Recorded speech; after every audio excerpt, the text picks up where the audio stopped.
So we just had the conversation about St. Vincent on Deprogrammed, which comes out on Thursdays, and you can get it on all podcast platforms. You should do that. Subscribe, rate, comment, do all that stuff. But in that conversation, Bryan brought up the fact that St. Vincent plays guitar, and I did not know that going into this at all, and it completely changed my thought as we were playing. So with that in mind, I wondered, Bryan, has that ever happened to you?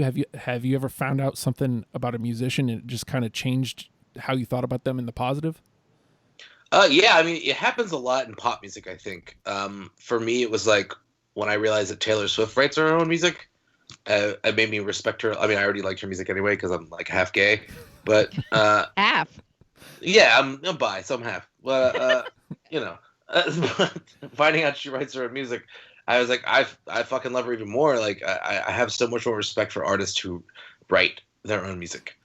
So it's always been an issue for me when people don't write their own stuff. So it makes it hard for me to get into them.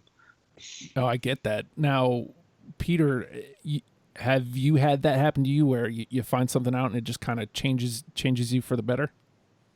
Yeah, this was something that happened recently. Like I already love the Beatles. They're like my favorite band. But I ran across an article where they were talking about the Beatles and the sexual revolution of the 60s and 70s. And they pointed out how the Beatles were kind of one of the first bands to change the dynamic of boy and girl songs in their lyrics, whereas they would put the girl as the person of power and the boy as the one hoping against hope to get her attention. Oh. I want to hold her hand. Yeah, I get that. Yeah. Mm-hmm. So they were kind of like feminists before their time, I guess, which I was like, damn, it's chalk another one up to them for being awesome. Well, that's right. Yeah, that's cool that it could happen for a band that you already liked, like kind of confirmation of, oh, okay, more reason to like them. Right. Yeah. So Jennie, I'm wondering the same. Has that ever happened for you? Yeah, usually what it is for me is when an artist does visual graphics also, when I find out that they design their own cover art or they do art on their own. One of the first ones I remember was Kurt Kirkwood of Meat Puppets, when I found out that he designed, or did paintings of the cover art. Rob Zombie is another one. Yeah. Like whenever I find out that they do, I can't remember his name, the guy from Baroness, does fucking amazing Oh artwork. my God, his artwork is great. Yeah. Yeah, like I almost commissioned a piece of art from him at one point when I had money just falling out of my ass back a million years ago.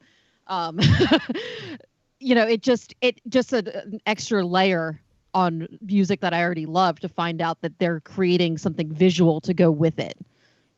So. Dig it. Now, for me, I have to go in the Wayback Machine to high school, and a little song called High Five and Motherfucker and a band called Local H. And, you listen to Local H, and on its face value, they're a rock band. And it's just like, yeah, cool. And then when I bought As Good as Dead and found out that they were a two-piece and they were cranking out that sound and that Scott Lucas was playing his one guitar through a bass amp and like he's just creating all these different sounds with one guitar, it just completely changed what I thought about them, and they rocketed up towards my favorite list, and they haven't left. So like, yeah, it's little things like that can absolutely change my perception on a dime of a musician. But hey, you want to hear more of these conversations? Then hey, man, I'm just saying, patreon.com/ Oh, hi, Justin. $1 a month gets you in the club, as it were, and you get the after-the-fact conversations and everything else that I'm up to. And also, if you want to listen to our conversation on St. Vincent, it comes out on podcast platforms on Thursdays. Subscribe to Deprogrammed, and we'd love to have you aboard. And there really isn't a goodbye here, so...